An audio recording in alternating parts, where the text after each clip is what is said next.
ሰላም ጤና ይስጥልን ውድ የቻናላችን ተከታዮች እንዴት አላችሁ እያል ዩቲዩብ ቻናል በኦንላይን በማስተማር ላይ ይገኛል።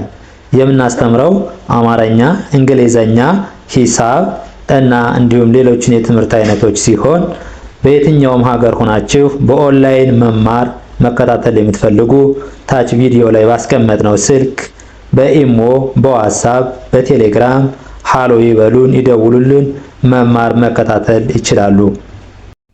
ሰላም እንዴት አላችሁ? ውድ ቻናላችን ተከታታዮች በያላችሁበት ሰላማችሁ ይብዛያል። ዛሬ ደግሞ ይዘንላችሁ የመጣን ባለ ሁለት እግር ፊደላት የምንላቸው ነው። እነዚህ ባለ ሁለት እግር ፊደላት በምን ይመሳሰላሉ፣ በምንስ ይለያሉ የሚለውን አንድ ባንድ ምን ይሆናል። ከዛ በፊት በኦንላይን መማር መከታተል ለምትፈልጉ ደግሞ ከታች ባለው ስልክ በቴሌግራም፣ በኢሞ፣ በዋትስአፕ በማንኛውም በቦቲም እናንተ የምትጠቀሙበት ሶሻል ሚዲያ ስር ቪዲዮ ስር ባስቀመጥነው ስልክ ሃሎ በሉን በሉን ብትፈልጉትን ትምህርት በአጭር ጊዜ አቀላጥፋችሁ እንድታነቡና እንድትጽፉ እናስተምራችኋለን ማለት ነው። እሺ ወደ ቪዲዮአችን ስንገባ ባለ ሁለት እግር ፊደሎች አብዛኞቻቸው የመመሳሰል ባህሪ ያላቸው፣ የሆነ ቦታ ላይ ይለያያሉ፣ የሆነ ቦታ ደግሞ የሚመሳሰሉ ቅጽላቸው በተለይ ቅጽላቸው የመመሳሰል ባህሪ ያለው ማለት ነው። እቺ ማነች? ለ ነች።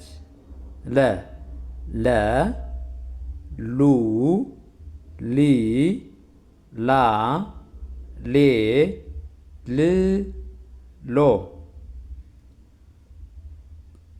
ደግሜ ያነባዋለሁ። ለ ሉ ሊ ላ ሌ ል ሎ። እሺ በምን ይመሳሰላሉ፣ በምን ደግሞ ይለያያሉ፣ እንዴት ልንለያቸው እንችላለን የሚለውን ደግሞ ካነበብናቸው በኋላ እናያቸዋለን ማለት ነው። እቺ ማነች?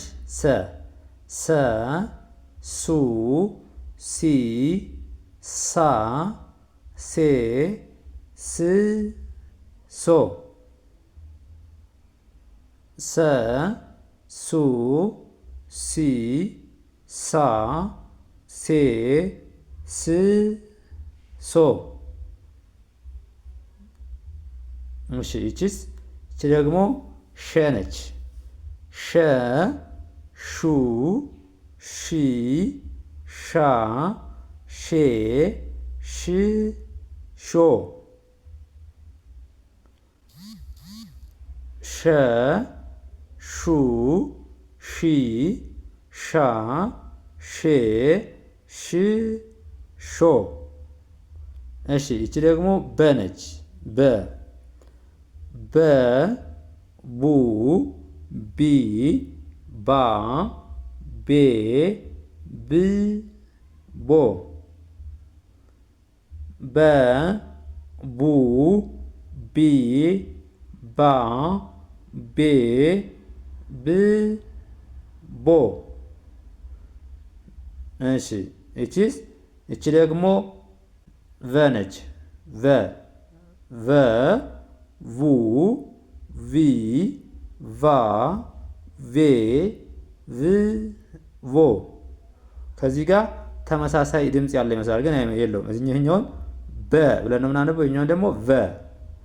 በ ቡ ቢ ባ ቤ ብ ቦ።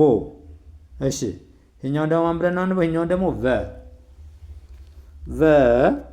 ቡ ቪ ቫ ቬ ቭ ቮ።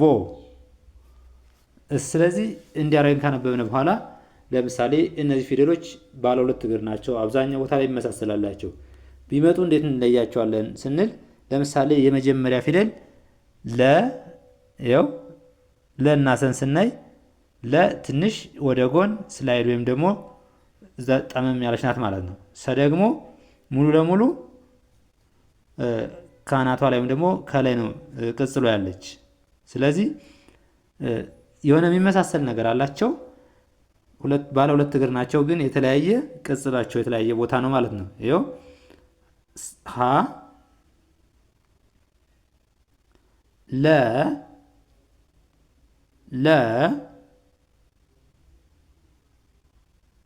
ሰ ሸ በ ቨ እነዚህ ማለት ነው ወታች የምናነባቸው። ቅጽላቸውን ስናይ ሁለተኛ ፊደሎች ሁሎችም ከጎን ከጎን አላቸው።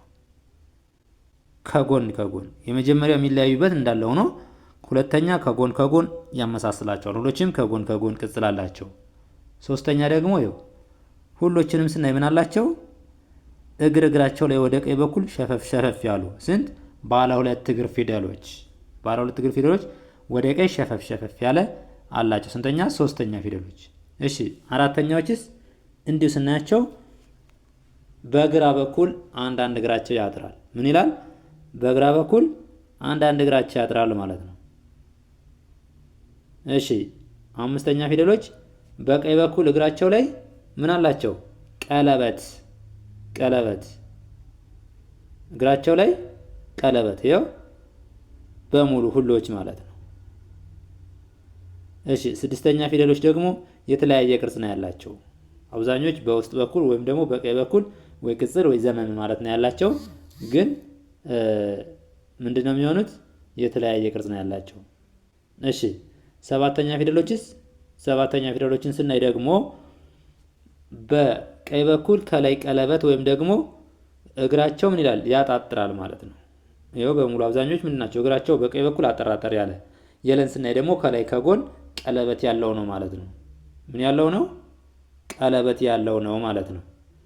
እንደዚህ እያደረግን ከያዝናቸው ለምሳሌ አሁን በእንሳና ለመጻፍ እንፈልግ የመጀመሪያዋን በ ካስታወስናት ከዛ በኋላ ቡ ስንል ከጎን ቅጽል መጨመር፣ ቢ ስንል ደግሞ እግሯ ላይ ሸፈፍ ማድረግ ወደ ቀኝ፣ ባ ስንል ደግሞ አራተኛ ስንደርስ እግር ማሳጠር፣ ቤ አምስተኛ በቀኝ በኩል እግሯ ላይ ቀለበት እናደርጋለን፣ ብ ስንል ደግሞ የሁለተኛዋን ፊደል ተቃራኒ ቅጽል በዚህ በኩል እናደርጋለን፣ ቦ ስንል ደግሞ ሰባተኛ ፊደል በቀኝ በኩል እግሩን አጠር አድርገን እናያለን ማለት ነው።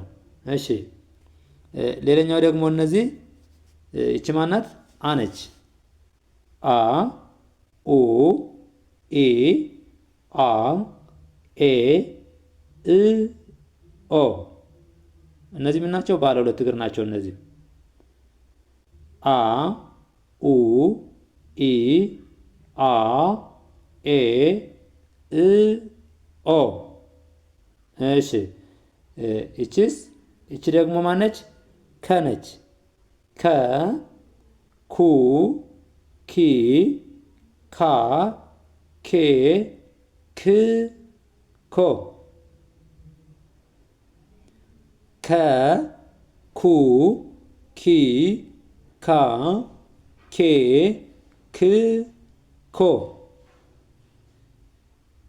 እሺ እቺ ደግሞ ኸ ብለን ነው ምናንባት። ከከከች የምትለየው ምን ነው? ከዚች ላይ ባናቷ ላይ እቺ በተደረገችው ቅጽል ማለት ነው። ከቅጽሏ ላይ ድጋሚ አግዳሚ ቅጽል በተደረገችው ነው የምትለያት እንጂ ከጋር ተመሳሳይ ናት። ኸ ሁ ሂ ሃ ሄ ህ ሆ ኸ ሁ ሂ ሃ ሄ ህ ሆ። እሺ እቺስ ማናት? እቺ ደግሞ ዘ ናት። ዘ ዙ ዚ ዛ ዜ ዝ ዞ። ዘ ዙ ዚ ዛ ዜ ዝ ዞ። እቺስ ማነች? እቺ ደግሞ ዠ ነች። ዠ ከዛ የምትለየው ምን ነው? ካናቷ ላይ ገለል ገለል ያለ ነገር ስላላት ማለት ነው እንጂ ከዛ ጋር ተመሳሳይ ናት። ሌላ ቅጽል ቦታቸውም ተመሳሳይ ነው። ካናቷ ላይ ገለል ካለች ለምሳሌ እቺ ዘ ከዚህና ከዚህ ቅጽል ገለል ገለል ያለ ነገር ብንጨምርባት ዠ ትሆናለች ማለት። ስለዚህ የሚለያዩበትን አንዱ አስታውሱ፣ አንዷን ማብራችሁ ለማስታወስ ይረዳችኋል ማለት ነው። ዠ ዡ ዢ ዣ ዤ ዥ ዦ። ዠ ዡ ዢ ዣ ዤ ዥ ዦ። እሺ እንዲያርጋችሁ ካነበባችሁ በኋላ ቅጽላቸውን ልክ ሁሎችም የመጀመሪያ ፊደሎች ምንም አይነት ቅጽል ከመጀመሪያው ካወቃችሁት ታውቃላችሁ። ከዛ ምንም ቅጽል የለውም። ሁለተኛው ስንገባ ደግሞ ሁለተኛው ስንገባ ምን አይነት ቅጽል አለው የሚለውን እናያለን። ሁለተኛው ስንገባ ከጎን ይኸው ከጎን አላቸው። ማንኛውም ፊደል አብዛኛው ፊደል ሁለተኛ ፊደል ከሆነ ምንድነው ከጎን ነው ቅጽሉ። ሶስተኛ ፊደል ከሆነ ደግሞ ከእግሩ ላይ እዩት። አብዛኛውን የምታነቡትን ፊደል እዩት። ሶስተኛ ፊደል ከሆነ ከእግሩ ላይ ነው። በድምፅ ደረጃ ስንድም ለምሳሌ ሁለተኛ ፊደሎች ኡ ሚል አላቸው። ሶስተኛ ኢ ይኸው ለምሳሌ አ ኡ ኢ ኪ ሂ ኢ ሚል ድምፅ ነው ያላቸው። አራተኛ ፊደሎች ደግሞ አ ሚል ድምፅ አላቸው። እግራቸው አጠር ይላል ማለት ነው። በግራ በኩል ያለው እግራቸው ምን ይላል? አጠር ይላል። እሺ አምስተኛ ፊደሎች ደግሞ ቀለበት። ይኸው እስካሁን ድረስ የተለየ ነገር የለም ማለት ነው። አምስተኛ ፊደል ቀለበት። 6 አብዛኞች ቅጽላቸው በውስጥ ነው የሚሆን ወይም ደግሞ ወደ ግራ በኩል ዘንበል ያለ ከላይ ምናምን ያላቸው ናቸው ማለት ነው። 7ተኛ ፊደሎች ደግሞ በቀኝ በኩል ከላይ ቀለበት ወይም ደግሞ እግራቸው ማጠር ይሆናል ማለት ነው። ስለዚህ እንደዚህ አድርጋችሁ ቀስ አድርጋችሁ አንድ ባንድ ሁሎችን እያነበባችሁ እየጻፋችሁ እያያችሁ ሳታዩ ተለማመዱ። በኦንላይን መማርና መከታተል ለምትፈልጉ ደግሞ ከታች ያለው ስልክ በቴሌግራም በኢሞ በዋትስአፕ ደውሉልኝና የምትፈልጉት ትምህርት በተፈልጉት ሰዓት ምንም አይነት ጊዜና ሰዓት ሳይገድባችሁ ስራችሁን እየሰራችሁ ትምህርታችሁን መማር ትችላላችሁ ማለት ነው። ለዛሬ ዘንላችሁ የመጣነው ቪዲዮ ይህን ይመስላል። በሌላ ቪዲዮ እስከምንገናኝ መልካም ጊዜ፣ ሰናይ ቆይታ